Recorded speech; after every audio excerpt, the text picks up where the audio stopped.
Na sequência, então, do conteúdo, né, do curso de Química Geral Inorgânica 2, especificamente falando sobre ligantes biológicos, hoje a gente vai começar esse segundo tópico do conteúdo, não que terminou praticamente a introdução à química de coordenação, nós vamos ainda voltar a alguns detalhes para poder entender alguma dessas interações, então alguma coisinha ainda vai ser falado, mas basicamente de agora em diante nós vemos a interação, né, dos metais em sistemas biológicos. E para começar, nós vamos falar justamente dos ligantes biológicos, ou seja, aquelas moléculas biológicas que são bases de Lewis e que têm possibilidade de fazer ligação coordenada. E especificamente, né, aqui nós vamos falar das classes mais comuns, começando pelos lipídios, carboidratos, ácidos nucleicos, proteínas e alcaloides. A ideia dessa etapa, ou dessa parte, não é extensivamente ficar dando muitos exemplos, nada, mas é para analisar essas moléculas a partir das propriedades delas, analisar a estrutura química e verificar se qual o potencial que elas têm para serem considerados ligantes para metais, para formar compostos de coordenação. Por que isso é importante? Para ver se há uma possibilidade de interferência no funcionamento dessas moléculas, na função que essas moléculas têm dentro dos sistemas biológicos, e eu não estou falando de sistema restrito ao humano, se elas interagirem com metais. Então, cada uma dessas moléculas tem uma função dentro do sistema biológico, e se elas interagirem com metais, elas podem ter essa função comprometida. Então, a ideia é o que são essas moléculas. Então, nós vamos adiantar um pouquinho o que vocês vão ver em outras disciplinas do curso, certo? Então, é só uma descrição para quem nunca viu, não lembra, e para quem já viu, é só uma recordação, tá legal? O que são lipídios, o que são carboidratos e essas classes de moléculas. Além dessas, nós vamos ver também os grupos prostéticos, né? E depois, na continuidade desse item, nós vamos ver quais seriam as características dos metais para eles serem selecionados pela evolução, pela seleção natural, para serem utilizados nesses sistemas biológicos, para formar esses compostos de coordenação ou outro tipo de composto. Lembrando-se que a ideia é o metal, ele pode ser essencial ou pode interferir no funcionamento do sistema, pode ser tóxico, certo? O essencial e o tóxico, eles vão obedecer às mesmas regras. Eles têm que interagir com alguma molécula. Então, esse é o foco quando se avalia lipídios e assim por diante. Então, essa é a ideia dessa etapa. Temos que lembrar, como nos vimos na última aula, né, que o lugar onde que isso daí vai acontecer são as células.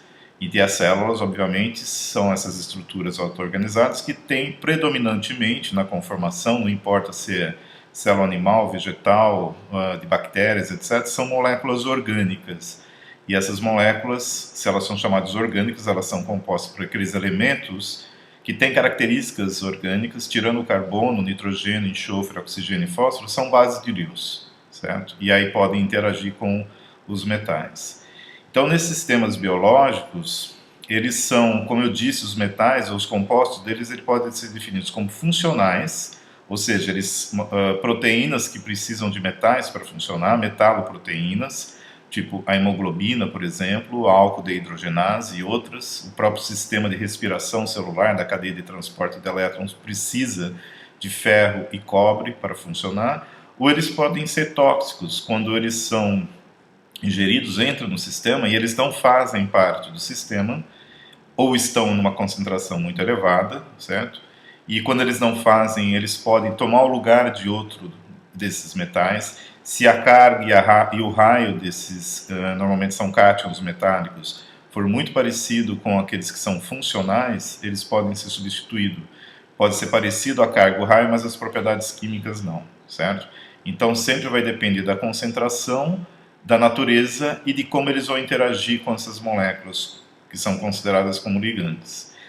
Esses processos, nas últimas décadas, ganhou uma importância tão grande que foi inaugurada, né, ou se estabeleceu uma nova área na ciência justamente para estudar isso. E chama-se metalômica. Do jeito que tem-se a genômica ou a proteômica, então genômica estuda genes, proteômica estuda o conjunto de proteínas e as funções e interações dentro dos sistemas biológicos, principalmente humanos. A metalômica vai estudar justamente esse conjunto de proteínas ou de moléculas biológicas que têm essa dependência de metais ou que interagem com metais. Então ela é o estudo do metaloma. Ela vai ver as interações e as conexões funcionais, qual a relação que essas moléculas têm com íons metálicos ou suas espécies, certo? E essa relação, ela pode interferir na genética, ela pode interferir com sistemas proteicos ou metabólicos ou outras biomoléculas em sistemas e ecossistemas. Então a metalômica, ela não se restringe a você entender o que acontece com essas interações dentro do organismo. Ela também leva em conta o ecossistema onde esse organismo está inserido. Por quê? Porque é desse ecossistema que você assimila esses metais. Então, ela se torna uma área transdisciplinar, não fica restrito o conhecimento necessário para desenvolver ou participar de um trabalho metalômico ou estudar metalômica. Você precisa conhecer um pouco de geoquímica, que é para você entender, pelo menos na parte dos minerais ou do solo, como esses metais ficam disponíveis e como eles são absorvidos. Normalmente eles são absorvidos em corpos d'água ou por vegetais, então tem que saber um pouco de fisiologia vegetal também e de nutrição animal e também da fisiologia animal. Por quê? Porque normalmente, por exemplo, no corpo humano, como que ele vem parar no corpo humano? Quando você consome algum herbívoro, né, que consumiu o vegetal, que assimilou, os vegetais são ótimos para assimilar íons metálicos disponíveis no solo, seja por contaminação ou da própria geoquímica local, porque as rochas, os minerais daquela região são compostos por aquele tipo de metal, são absorvidos pelo vegetal, que são comidos pelo animal que você come e por isso você assimila. E esses metais podem levar a uma patologia, então por isso tem que ter essa patologia, e a farmacologia também, que é como você consegue depois retirar ele ou estudar esses processos dentro desses sistemas biológicos. Então todas essas disciplinas se unem para tentar entender esses processos de assimilação, né, de absorção, o transporte, o papel fisiológico e como se elimina esses metais. É importante por quê? Porque cerca de 40% das proteínas animais são metaloproteínas, ou seja, elas têm metais na composição delas ou dependem de metais para funcionar, para ter a sua função. Então, um exemplo do que eu digo aqui, esse daqui é uma representação, é um mapa tridimensional da concentração desses metais num tecido hepático, ou seja, no fígado de um peixe, da tilápia do Nilo. Por que escolhe-se o peixe? O peixe se alimenta de fitoplâncton e outros peixes menores que se alimentam também de fitoplâncton, que também tem essa característica de absorção de metais disponíveis naqueles corpos d'água ou nas regiões ao redor desses corpos d'água, né? Ou porque aquela água está poluída e assim por diante. Então, você usando o mapeamento de quanto tem, quais são e aonde estão localizados esses metais naquele tecido hepático, você pode ter uma avaliação se aquele corpo d'água está contaminado, se está parando e acumulando no fígado ou não. Ao mesmo tempo, se isso não acontece, você estuda a distribuição desses metais dentro do tecido hepático. Então, se essa região aqui é rica, por exemplo, no metal 2 e 4, os metais 2 e 4 são cálcio, ferro e um pouco de zinco, você sabe que tem metaloproteínas que têm a composição dela, ou a atividade dela depende desses dois aqui. Então, por exemplo, o ferro, você teria as proteínas que são responsáveis pelo acúmulo de ferro, que fica no fígado também da tilápia, e isso pode estar dizendo, olha, é essa região do fígado que você tem um acúmulo maior desses metais. Aqui já são listados somente 3 tipos de metais que eles procuraram, mas normalmente o ferro o fígado, né, é o estoque onde você guarda ferro para poder depois utilizar ele seja na síntese de novas células, novas proteínas ou enzimas, ou mesmo para a síntese da hemoglobina, do anel porfirínico. O zinco, como eu disse, ele está relacionado com outras enzimas que metabolizam moléculas orgânicas, no nosso caso, um exemplo que eu dei, a aldeíde hidrogenase, ou mesmo a anidrase carbônica, são enzimas que utilizam zinco no sítio ativo. Então, essa distribuição, esse mapa, como que ele foi obtido? Ele foi obtido você irradiando isso daqui com raio-x. Esse raio-x desloca um elétron nas camadas mais internas desses metais, e quando o elétron então salta, faz o salto quântico, quando ele volta ele emite radiação. Essa radiação fica na região do raio-x, e aí você detecta essa radiação como se fosse uma câmera fotográfica de raio-x, e você faz o mapeamento de acordo com a intensidade dos spots aqui, dos domínios, né, na imagem. Então é uma técnica chamada fluorescência de raio-x. Isso é parte da metalômica. Então isso é uma coisa importante, e a interação dessas biomoléculas com esses metais é a parte mais importante nesse sistema. E nós vamos tentar usar os conceitos que nós vimos até agora de ácido duro, base dura e mole e assim por diante, para poder entender por que essas moléculas às vezes preferem alguns tipos de metais, ou quais são os tipos mais comuns e mais prováveis de interagirem com aqueles ligantes, com essas biomoléculas. Então, do ponto de vista de que, como eu disse, que biomoléculas são formadas, tem na composição nitrogênio, oxigênio ou fósforo, né, ou enxofre, e todos são bases de Lewis, então você pode concluir que quase todas as biomoléculas podem ter interações ou formar ligações com metais, pode fazer ligações coordenadas. Então eles são potenciais ligantes de coordenação. Exemplos, nas proteínas, nós temos cadeias laterais de aminoácidos que têm os grupos nitrogênio, oxigênio e enxofre. Nos ácidos nucleicos, nós temos o próprio nitrogênio das bases nitrogenadas e o fósforo e o oxigênio dos grupos fosfatos.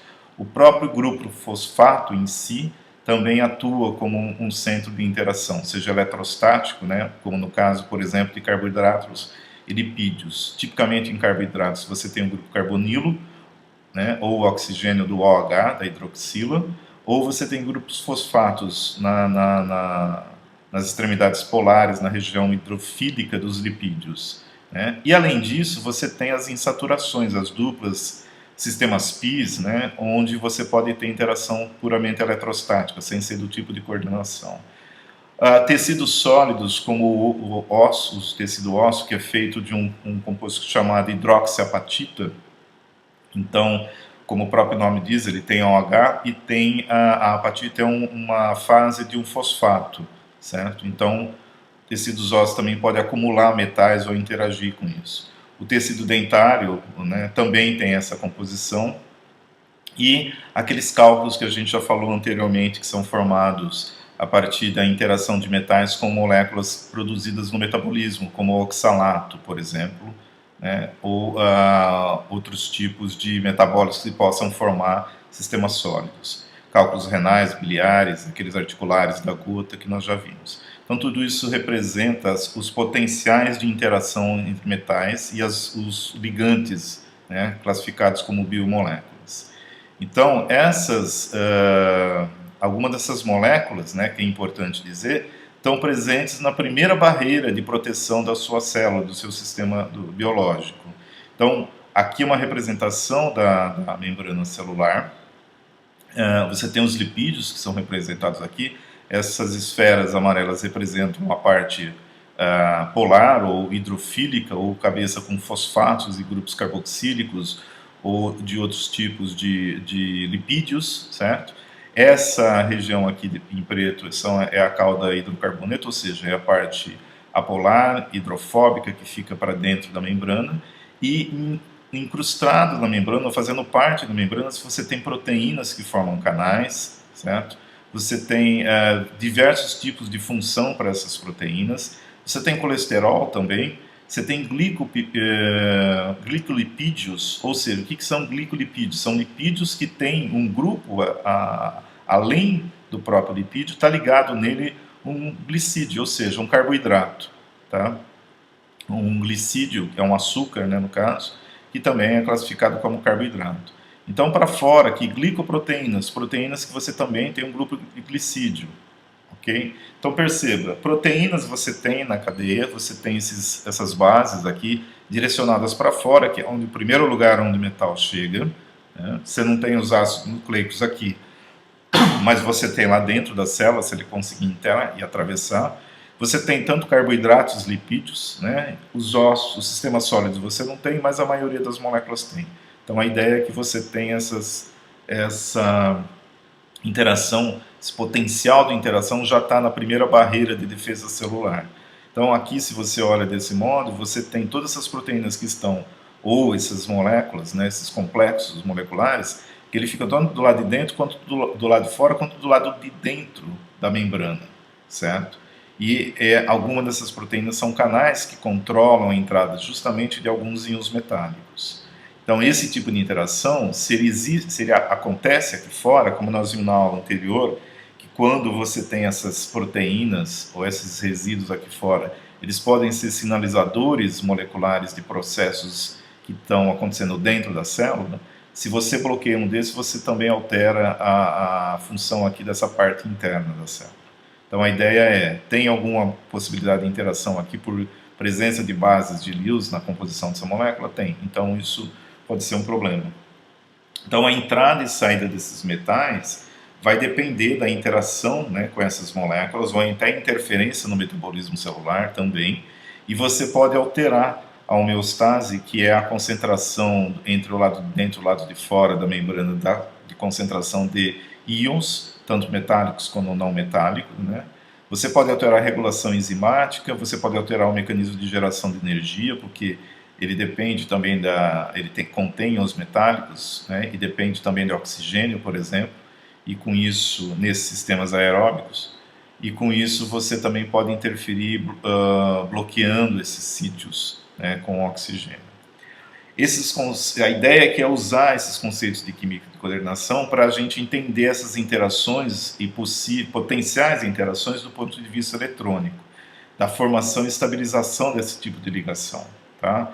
E o que isso acarreta em sistemas biológicos. Só como um exemplo, todo mundo conhece, já sabe da toxicidade de íons de mercúrio, né, especificamente o mercúrio 2+, ele vai formar metilmercúrio, então ele forma um composto com CH3 e mercúrio, chamado metilmercúrio, que é essa forma mais tóxica, na verdade. Não é nem tanto o mercúrio zero, mas é o cátion mercúrio que é o mais tóxico, tá? E se ele entra no organismo, ele pode querer trocar esse ligante que pôs ele para dentro, né? Ele vai fazer isso, e o grupo que ele mais prefere de ter interação são com grupos tióis, ou seja, com o enxofre como base de Lewis, tá? E várias enzimas dependem desses grupos tióis para serem ativas. Então, presentes, por exemplo, nos lisossomos ou na mitocôndria, e que leva à interrupção do metabolismo celular. Nós vamos ver mais exemplos, não nessa aula, mais para frente, da ação do mercúrio, certo? Nesse processo aí que foi falado. Então vamos lá para começar basicamente, né? Quais seriam essas moléculas, a gente já falou. Vamos ver todos esses daqui. Nós vamos começar pelos lipídios. Então nós vamos começar pela definição e possível interação dessas moléculas com metais. Então os lipídios, né, são essas moléculas que têm na composição basicamente carbono, hidrogênio e oxigênio e eventualmente fósforo, dependendo da classe que ele pertence, porque não é um tipo só de lipídio. Eles estão nas classes, são classificados como gorduras ou óleos, vitaminas, hormônios, certo? E fazem parte da maioria, se não é proteína, a grande probabilidade é que seja lipídios nas membranas celulares, tá? Esse é um dos pontos. Por que lipídio é essencial? Ele não é só essencial para a construção do sistema biológico, mas para a manutenção do sistema também. Por quê? Então, cada grama de lipídio, ele fornece, né, ele tem o potencial de fornecer 9 quilocalorias de energia, enquanto cada grama de glicídio, ou seja, açúcares ou proteína, te dá menos da metade disso, certo? Então, é por isso que quando você experimenta qualquer alimento que tenha lipídios, há uma resposta de recompensa do seu cérebro, né, para o seu organismo. Ele libera a serotonina, dopaminas, aqueles neurotransmissores que dão sensação de prazer quando ele detecta que você está comendo lipídio. Por quê? Porque ele precisa. Basicamente, todos os seus neurônios, toda a capa de neurônio, a grande parte do teu cérebro é uma massa de lipídios. Ok? Óbvio, tem outras coisas, mas essencialmente o componente principal são lipídios. E eles são fontes de energia, acabou de falar aqui. Também são nos lipídios que às vezes você tem algumas vitaminas que são somente lipossolúveis, são hidrofóbicas, e é só através deles que você vai conseguir absorver. Por exemplo, a vitamina E e a vitamina K também. São fontes, se você não consegue tirar essas vitaminas de outros lugares, onde você tem outros alimentos que sejam predominantemente feitos de não lipídios, tá legal? E elas realçam as características sensoriais, porque você justamente dissolve em lipídios moléculas que o nosso sistema detecta e gera essa resposta de recompensa satisfatória, né, prazerosa que nós temos. Uma pesquisa realizada há uns 5, 6 anos atrás, né, foi medir qual seria não o alimento, digamos assim, mas vamos chamar de alimento que as pessoas se fossem, né, foram perguntados para elas: o que você gostaria de comer agora, sem peso na consciência e sem preocupação com saúde, se você pudesse? A resposta principal foi alimentos, né, a característica desses alimentos é 50% de lipídios, 50% de glicídios. O primeiro da lista foi sorvete daquele tipo sorvete de massa, não o picolé. Pode ser o picolé também, daqueles bem cremosos. Porque basicamente aquilo lá é 50% de gordura e 50% de açúcar. Chocolate também foi lá entre os primeiros lugares da lista. Por quê? O cérebro recompensa, porque você está dando energia para ele, certo? E o nosso sistema de recompensa, ele ainda é programado como se a gente estivesse vivendo num ambiente e que não houvesse disponibilidade de alimentos. Então ele diz o seguinte: se você está comendo lipídios, continue comendo o máximo que você puder, porque não sabemos se você vai encontrar mais amanhã.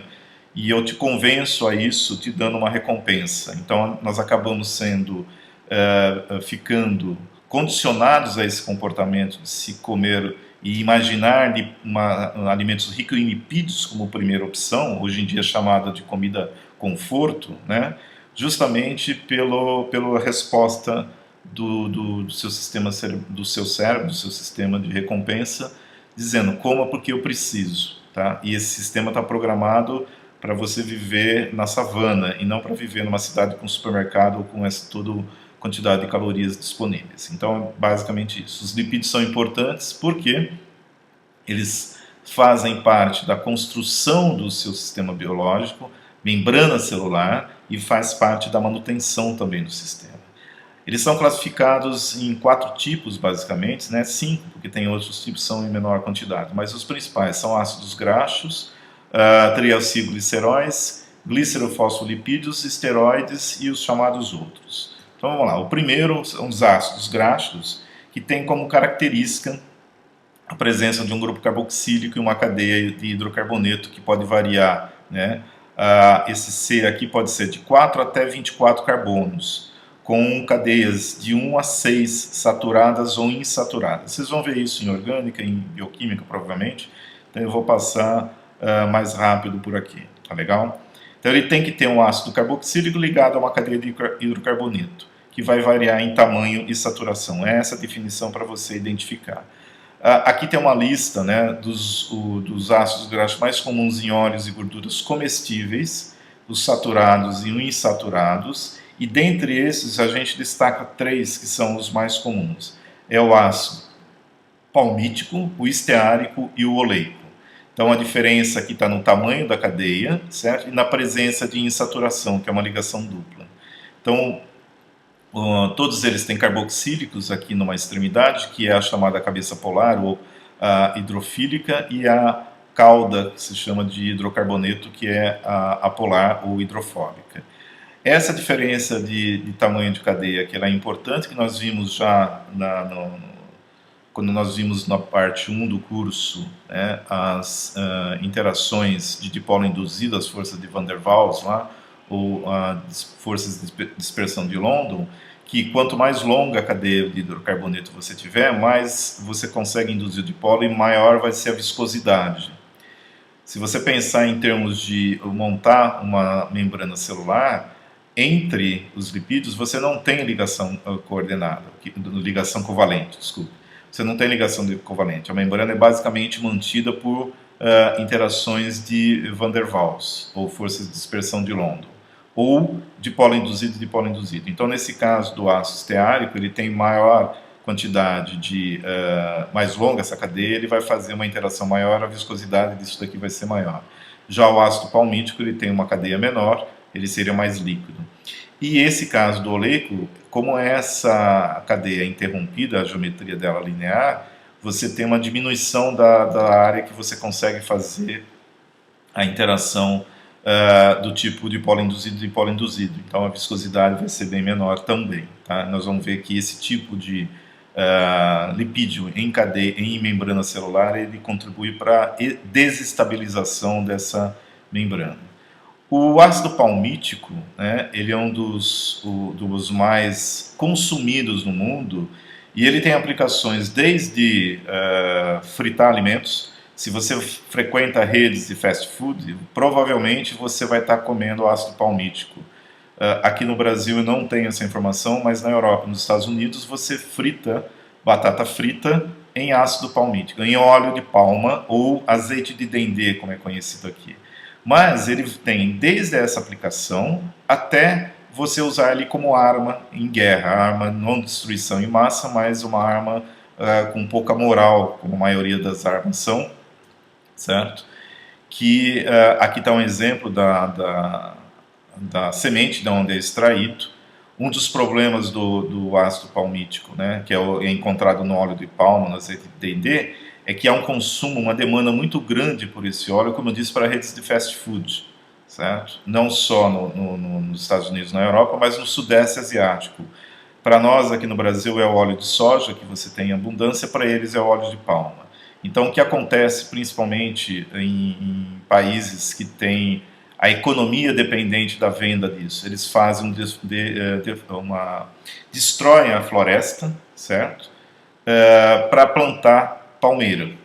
Então há imagens, né, na TV, na internet, e você vê, principalmente lá na região do Sudeste Asiático, na Indonésia, se não me engano, que você tem o habitat natural dos orangotangos, e tem uma imagem icônica de um orangotango subindo numa única árvore que sobrou da floresta enquanto está sendo derrubado todo o resto da floresta, devido a essa demanda. E esse é um problema ambiental. Então, quanto mais batata frita você consome na rede de fast food, mais você está contribuindo também para que haja um aumento no desflorestamento ao redor do mundo. Tá legal? Seja aqui no Brasil, para soja ou lá para fora nesse sentido. Ele também é utilizado como armas, é o napalm. O napalm foi bastante utilizado na Guerra do Vietnã. Ele é basicamente uma gasolina sólida. Ele foi inicialmente projetado para tentar transportar gasolina em caminhões que não fossem caminhões-tanque, que eram bem visados pelo inimigo. Se ele está no avião, ele vê um caminhão-tanque, ele sabe que é combustível, todo meio de transporte militar do inimigo precisa de combustível, ele vai lá e atirava no caminhão para destruir, explodir, etc. Então tem um jeito de transportar gasolina melhor? Tem. Você pega o ácido palmítico, né? Você vai formar o palmitato de sódio ou palmitato de alumínio e vai adicionar o naftênico, que é um outro derivado, é um tipo da naftalina basicamente, tá? Mas é um derivado disso. Dá para fazer isso também com detergente, tá? Mas que alguns tentaram usar detergente para isso. Mas basicamente essa é a receita aqui. E você tem o nome na palma, vem justamente de palmitato de sódio. E aí você tem um gel bem consistente que você consegue até colocar em fardos ou pegar na mão que ele não vai escorrer. Então eles puseram isso em bombas e a hora que certo? Jogava a bomba, você tinha a mistura do palmitato com a gasolina e dava essa imagem aqui. Então, a hora que ele jogava, o fogo se espalhava rapidamente por uma região muito longa, porque o impacto fazia o gel quebrar e arremessava o gel para tudo quanto é lado. Esse gel gruda na pele e continua queimando. Você tentar tirar ele da pele, você só vai estar transferindo para sua mão. Então, ele não flui, tá? Essa é uma imagem que ganhou prêmios, famosa durante a Guerra do Vietnã. Os soldados aqui atrás, essa menina tem basicamente quase que o corpo inteiro queimado por napalm, certo? E isso daqui era típico de uso na Guerra do Vietnã. Por quê? Eles jogavam nas florestas para tentar desalojar os soldados do inimigo. Os Estados Unidos faziam isso, né? E quando o fogo na própria floresta de uma maneira muito rápida. Então é o uso, a imbecilidade humana agindo, utilizando, né, recursos naturais para fazer esse tipo de coisa. Os dois outros, o esteárico e o oleico, vão ser também encontrados, né, em carnes e laticínios, como a gente colocou aqui, as gorduras, né, aquela gordurinha que você vê no churrasco, lá, boa parte dela do sebo é composta por ácido esteárico, principalmente o oleico, e eles são utilizados na fabricação de velas, giz de cera é ácido esteárico principalmente, desmoldante para alguns processos industriais, fazer sabão, em produtos farmacêuticos também, em polimento e revestimentos de metais. Se você pegar essas ceras que são utilizadas para polimento de carro, você tem algum ácido graxo lá na composição. O oleico também ele é usado para fazer sabão e sabonete devido à viscosidade e para dar lubricidade e emoliência, né? Ou seja, a hora que você passa, você sente a emoliência, que é a maciez lá, e para ele escorregar. E também para recompor a oleosidade de pele ressecadas, ou seja, o tal do hidratante que você usa, na verdade, forma uma camada de lipídios sobre sua pele e diminui a taxa de evaporação do suor ou da água. Com isso, a tua pele vai inchar um pouquinho e vai parecer hidratada. Ela está hidratada porque a água acumulou. Não que o hidratante hidrate, ele simplesmente impede que a sua água do corpo saia de uma maneira mais acelerada. Então, para quem usa hidratante e sai no sol, faz fazer exercício, vai ver que acaba passando o calor e o suor acaba depois saindo ou sendo produzido em maior quantidade, porque você não está conseguindo evaporar. Tá? E também quem tem problema de escamação de pele e alguns bronzeadores. Então, ele está presente na indústria farmacêutica, cosmética, alimentícia, em vários produtos comerciais, tem uma lista enorme disso para fazer arma e assim por diante. E é muito consumido. Então, são ácidos graxos presentes no nosso dia a dia. Se você olhar para eles, como eu havia dito, tem duas regiões aqui com potencial de interação com os íons metálicos que servem como base de luz. O carboxilato, certo? E as insaturações. O carboxilato ele pode agir de duas maneiras, ele pode atuar de duas maneiras. Uma é ele ser um ligante, uma base dura de Lewis, então ele vai interagir com metais duros, certo? Dessa maneira, lembre-se, quando você tem uma interação de aço duro com a base dura, é predominante, a ligação tem uma predominância de característica iônica, mais do que coordenada ou mais do que covalente, certo? Então são metais duros, aqueles metais com alta carga ou com raio muito pequeno que dá uma relação carga-raio alta. Então nos dois casos você tem isso daqui. E no caso desses que têm insaturação, a próprio sistema PI aqui, ele pode ter uma interação eletrostática com esses metais, certo? Esse tipo de interação é importante, nós vamos ver principalmente em membranas bacterianas, que você pode usar isso daqui para desestabilizar a integridade da membrana bacteriana e fazer ela romper, e com isso você mata a bactéria, tá legal? Então essa daqui é uma configuração chamada cis e essa daqui é trans, no sentido de que é a mesma, basicamente a mesma composição, só que com formação geométrica diferente. Tá? Então a configuração trans é aquela uma que tem saturação e que forma ângulos ao longo da cadeia hidrocarboneto. E essas daqui, essas insaturações e essas daqui podem interagir com os metais. Tá legal? Na membrana celular, isso tanto faz ser bacteriana ou em animais superiores, etc., ou em vegetais, a ideia é que a membrana celular seja uma barreira íntegra. Então, quanto mais, e que essa integridade, ela depende da interação entre essas cadeias aqui, certo? E essas interações é do tipo de polo instantâneo. Então, quanto maior a área de contato, melhor. Então, aquele lipídio que é melhor para a cadeia, para a membrana celular, é aquele lipídio saturado, que não tem as insaturações que mudam a geometria da cadeia, ou seja, o cis, certo? É o mais estável. Se você colocar um trans aqui em contato, o que você vai ver é que justamente esses azuizinhos aqui têm ligação dupla, você aumenta essa distância aqui e diminui a estabilidade da cadeia, tá? Nesse caso aqui que está vendo um volume maior, naquela representação do slide anterior, você está vendo esses buracos aqui, olha, dois lipídios de, como que diz? Trans, certo? Que você tem as insaturações, o contato entre eles é menor do que quando você tem esses outros aqui que são cis, tá ok? Então ele é importante. Esse espaço aqui, a presença desse espaço, inclusive, permite, né, que se você colocar, por exemplo, prata ou zinco, íons prata ou zinco, prata é dita que é bactericida, né? Por que ela é bactericida? Prata, zinco e outros metais, cobre também. Um dos mecanismos no qual ele mata bactérias ou micro-organismos é que justamente esses íons acabam sendo atraídos por essa insaturação aqui, além daqui, e começam a aumentar a distância entre essas moléculas, mesmo os insaturados, os saturados e os insaturados. Aqui nesse caso, dos saturados a interação fica mais aqui, mas dos insaturados ele entra aqui dentro. Então, se você aumenta essa distância, você diminui a interação por dipolo instantâneo e você rompe a cadeia e extravasa todo o líquido lá de dentro, né, o líquido intracelular, e a bactéria morre. Então, esse é um dos mecanismos. Há outros mecanismos porque esses metais também interagem com os ácidos nucleicos e algumas proteínas, como a gente vai ver lá para frente, tá? Mas basicamente tem essa interação. Então, prata, zinco e outros podem causar ruptura da membrana ao interagir com essas regiões de alta densidade eletrônica. Pode ser via coordenação ou interação eletrostática, tá legal? E eles rompem a membrana, esse é um dos mecanismos, bem antigos sabendo disso. Um outro tipo, né, sem ser os ácidos gráficos, são os triacilgliceróis, ou também chamados triglicerídeos, que são basicamente moléculas originadas a partir da modificação do glicerol, que é um triálcool.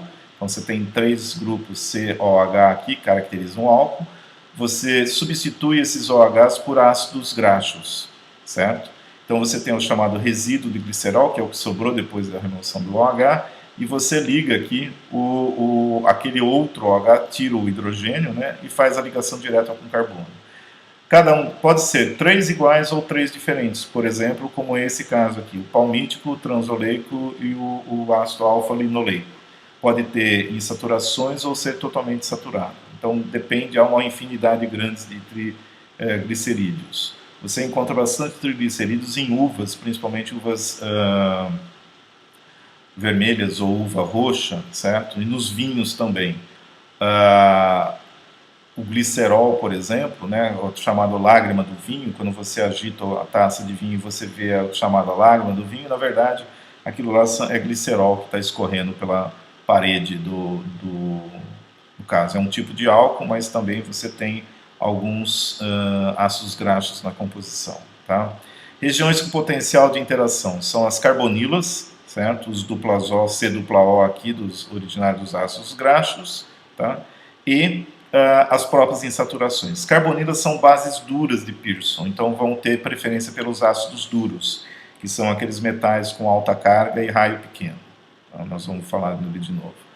Os principais lipídios, dos mais importantes em termos de construção de um sistema biológico, são os glicerofosfolipídios, né, que são chamados lipídios estruturais, que justamente eles são os principais componentes da membrana celular. Então aqui tem a representação da membrana, de novo, como falei. Então se você vê em termos de estrutura química, certo? Você tem essas insaturações, nesse caso desse glicerofosfolipídios, diferente dos ácidos graxos, quando você tem insaturação, a própria estrutura dele não vai deformar, no sentido de você ter o cis e o trans, e ele continua sendo eficiente para a manutenção da integridade da membrana celular. A tal da cabeça polar, na verdade, você tem dois componentes principais. É um resíduo de glicerol, que estava aqui, lembra, está aqui principalmente, e você substituiu por algum outro, pelo ácido graxo aqui, certo? Esse daqui. Então você tem R é sempre cadeia carbônica, tanto faz R1 quanto R2, você vai ter sempre uma cadeia de hidrocarboneto aqui. Mas você tem a presença das carbonilas, que é uma base dura. E fora isso, você tem uma densidade eletrônica alta, com carga às vezes, que atrai eletrostaticamente esses cátions metálicos.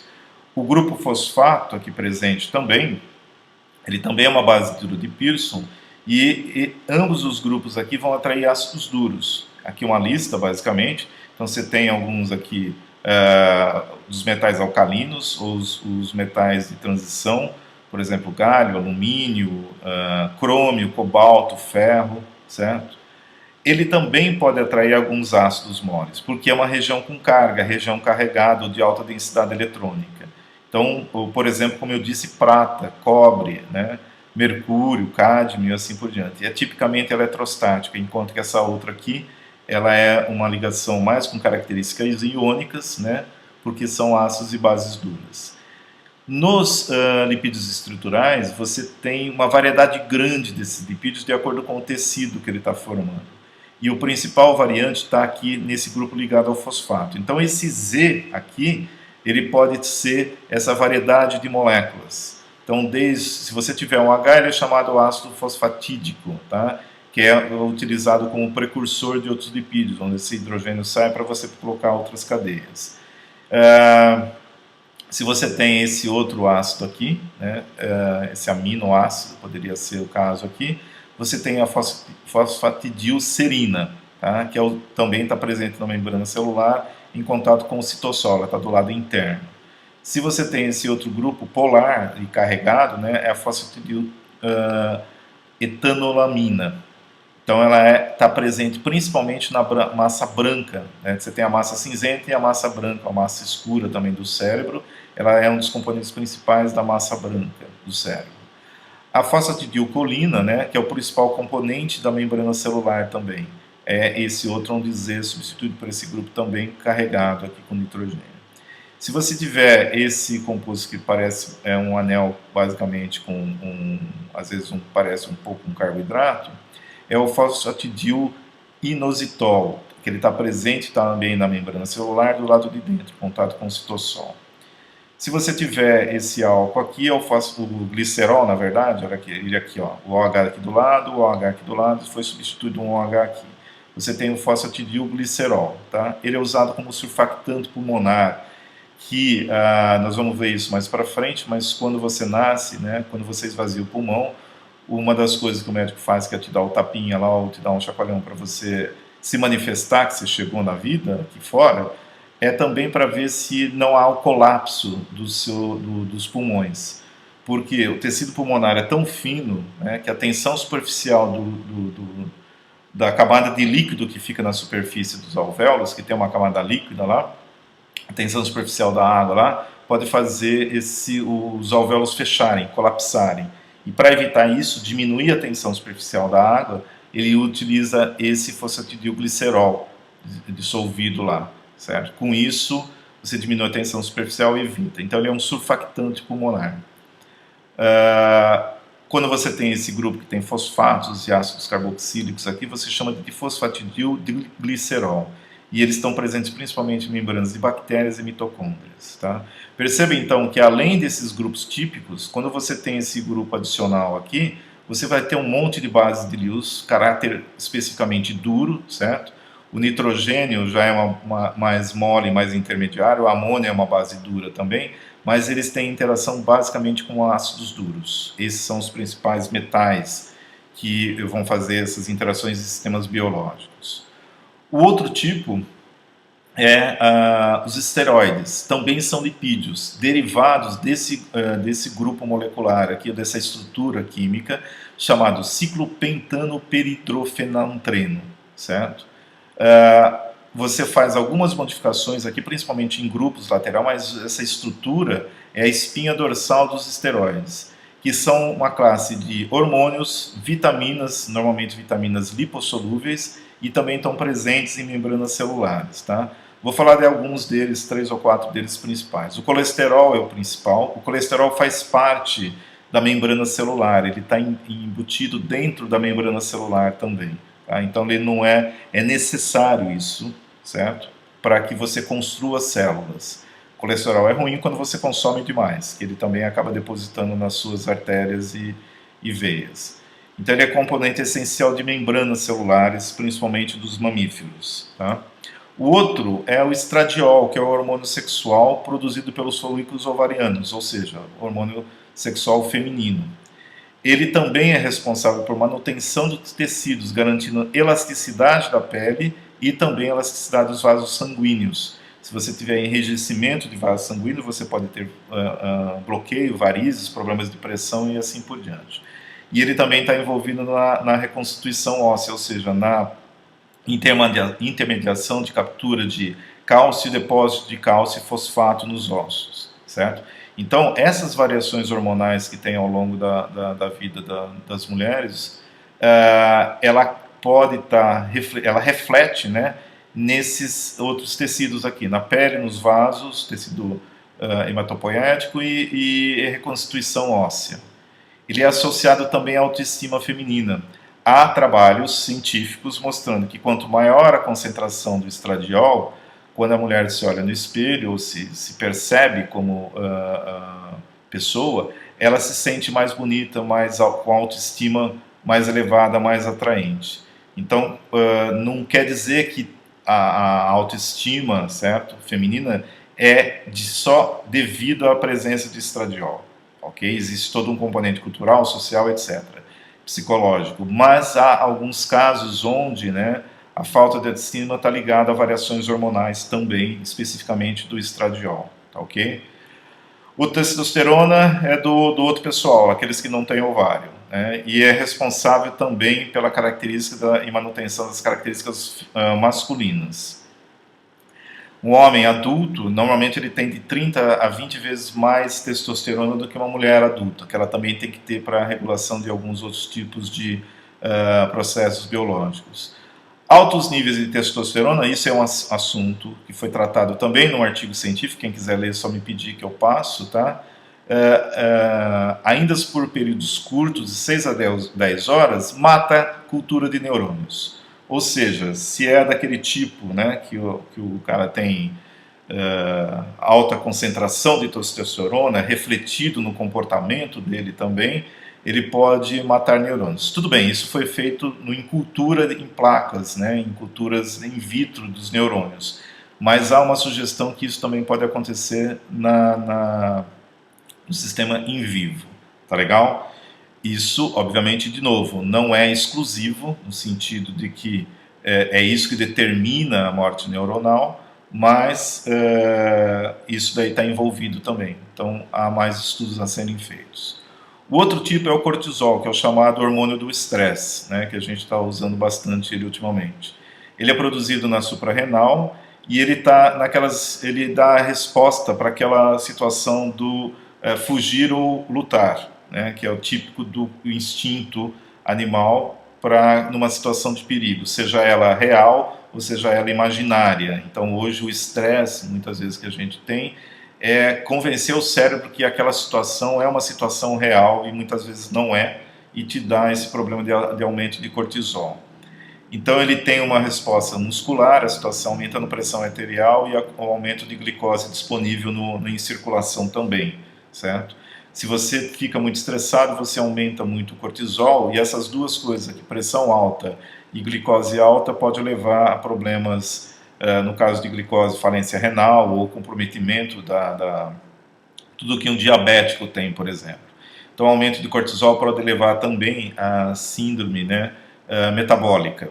Então, por isso que muitas vezes quando você está com síndrome metabólica, que tem como característica pressão alta, alta glicose, resistência à insulina, etc., pede-se também nos exames clínicos a dosagem de cortisol, para ver se ele não seria o responsável. Tá? O outro é um alfa-25 de hidroxicolecalciferol, ou a tal da vitamina D ativa. Tá?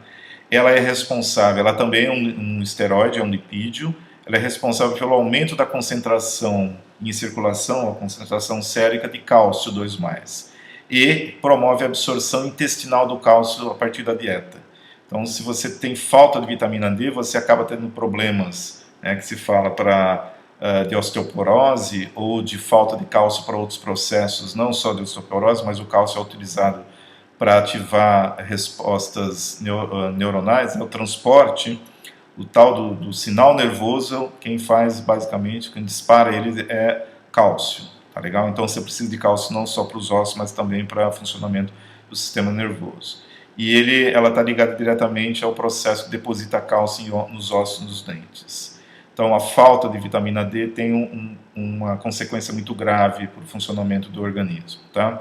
Existe um estudo também que relacionou a pigmentação de humanos que vivem na região do Equador, seja ele de origem indígena, eles acabaram estudando principalmente em populações indígenas, mas qualquer população, eles extrapolam o resultado dizendo para qualquer população serviria. Então a maior pigmentação da pele nas pessoas que vivem em regiões com bastante insolação não seria exclusivamente para proteger aquelas pessoas de câncer de pele, mas também, certo, para diminuir a intoxicação por vitamina D.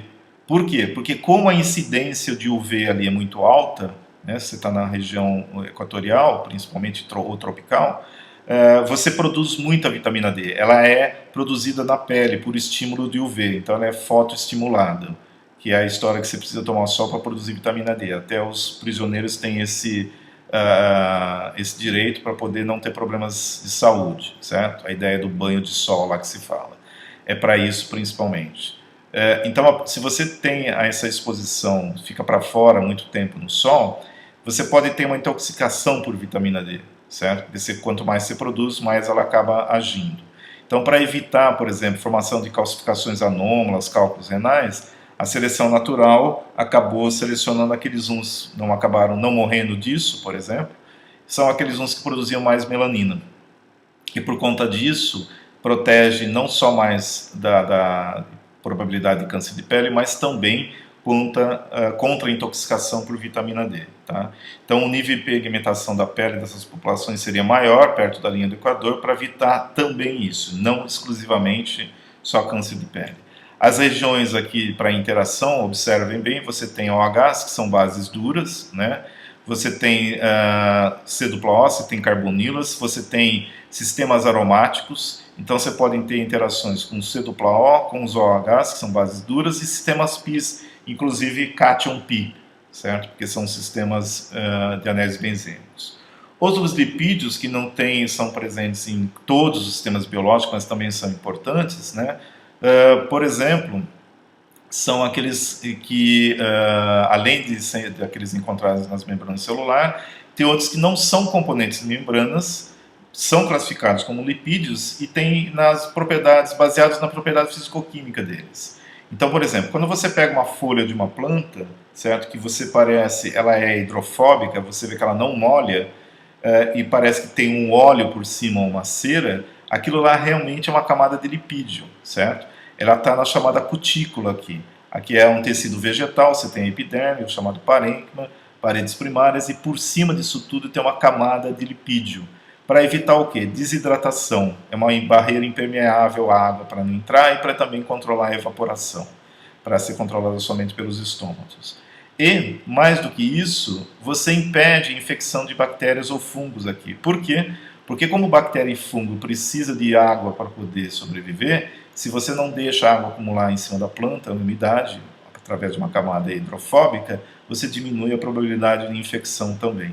Eles são derivados de isoprenoides, certo? Ou a partir dessa molécula única aqui, que é o isopreno.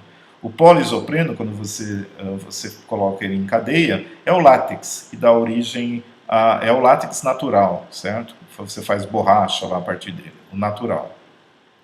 Você tem também a ubiquinona, ou coenzima Q, que ela é oxidada e reduzida reversivelmente na parede mitocondrial. Também é importante, né, porque ela faz parte ela está envolvida no sistema de transporte de elétrons, tá? De respiração celular. Isoprenoides vegetais, que também chamados são terpenoides, também são usados como sinalizadores moleculares, né? ou hormônios ou feromônios por plantas, que também fazem comunicação molecular, liberando esses isoprenóis no ar, né, e é absorvido por insetos ou por outras plantas, ou via a raiz. Então, algumas plantas, inclusive elas acabam inibindo a germinação de alguma semente que cai próxima a ela, certo? Por a liberação desses tipos de isoprenóides. E como havia dito, também as outras vitaminas lipossolúveis, o retinol, que é a vitamina A, basicamente, ela é considerada como lipídio também, a vitamina K vegetal e a vitamina K2 das bactérias. A vitamina K é essencial para a gente, nós precisamos dessas duas. 50% dessa vitamina que a gente consome diariamente é produzido pelas suas bactérias intestinais e ela está envolvida no processo de coagulação sanguínea, tá? Então é muito importante você manter as suas bactérias felizes. Então, de novo, os grupos aqui que a gente vai encontrar são os tipos, a carbonila, né? Grupos, aqui no caso, hidroxilas também, então grupos bases duras e sistemas PIS, tá? Incluindo o cátion Pi também. Vão interagir com aqueles metais duros que eu já listei anteriormente. Outras vitaminas lipossolúveis, como eu havia falado também, a vitamina E, que é o alfa-tocoferol, que ela é hidrofóbica, então você vai encontrar normalmente ela dissolvida em alimentos que tenham óleos ou gorduras, né? Tipicamente se fala muito do amendoim, mas outros tipos também de grãos você consegue retirar, a soja também tem um pouco, né? Porque tem bastante óleo lá dentro. Então castanhas normalmente você também tem vitamina E. Então ela está presente nas membranas celulares, ela é agente antioxidante de lipídios propriamente dito, e ela faz também parte das proteínas de membrana. Então ela é necessária. Aqui de novo, né, você tem basicamente você tem sistemas PIS e OHs. Então, óbvio, quanto menor o número de grupos de base de Lewis que você tem na molécula, menor a probabilidade de você ter interação. Mas ainda assim, dependendo, no caso, você tem essa probabilidade porque ela está na membrana celular. Esses daqui são importantes, são os eicosanoides, né? São os derivados do chamado ácido araquidônico. É um ácido graxo que ele é utilizado na síntese dessas outras moléculas biológicas, de leucotrieno, por exemplo, da lipoxina. As mais importantes que vocês vão ver, o ácido araquidônico, através de uma enzima chamada PGH2 sintase, que esse processo pode ser inibido por ácido acetilsalicílico, inclusive, ele transforma o ácido araquidônico nessas três moléculas que são importantíssimas: a prostaciclina, prostaglandina e o tromboxano. A prostaciclina, né, todos eles estão envolvidos na sinalização de dor e febre, regulação de pressão arterial e coagulação sanguínea e na reprodução, tá, no sistema de reprodução humana. A prostaciclina é um vasodilatador e é um inibidor de agregação plaquetária. Então, no caso disso, ela controla a pressão arterial e está envolvida no processo de coagulação sanguínea. O tromboxano é um vasoconstritor, ou seja, ele vai acabar, esse daqui, o vasodilatador, diminui a pressão, o vasoconstritor aumenta a pressão, né? Ele é um vasoconstritor sistêmico, no sistema inteiro. Só que no pulmão ele atua diferente, ele é usado como vasodilatador. Então o tromboxano, para você diminuir pressão arterial no pulmão, que é rico em vasos capilares de calibre pequeno, o corpo utiliza ele e pode ser tomado também adicionalmente para tentar diminuir pressão arterial lá dentro do pulmão, porque se você deixar muito alto pode causar hemorragia, rompimento dos vasos. E a prostaglandina, né, que ela atua principalmente no controle do pH do estômago. Então ela diminui a concentração, a produção de HCl, de ácido clorídrico do estômago, e ele aumenta a concentração, a produção do muco protetor do estômago e evita a formação de úlceras ou a proliferação de bactérias, né, principalmente a Helicobacter pylori no estômago, que causa úlcera. E também é usado como vasodilatador. Então, por exemplo, isso daqui também não está descrito aqui, mas eles estão envolvidos também na sinalização de dor e febre.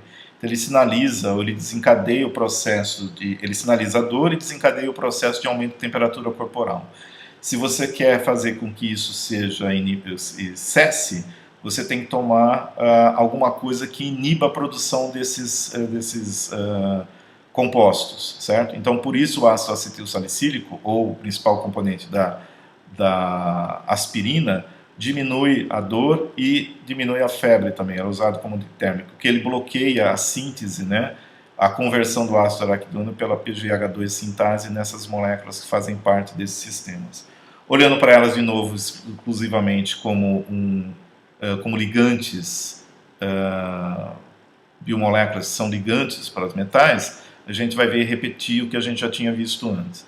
Você tem carbonilas aqui, você tem os grupos carboxílicos, né? Eles são mantidos depois da síntese. Você tem esses sistemas insaturados, aqui não são anéis aromáticos, são anéis mas não aromáticos. Então essas insaturações são das duplas ligações decorrentes da cadeia do ácido graxo. E você tem OH também, todos eles são bases duras e sistemas PIS. De novo, você pode ter essa interação.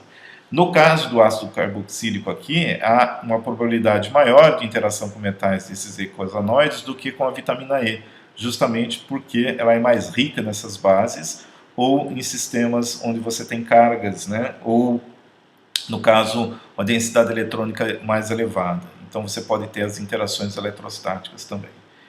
A gente encerra essa primeira parte aqui. Na segunda parte a gente começa com algumas aplicações de lipídios seja ela para obter membranas celulares ou bicamadas lipídicas que são usados na área de farmacologia.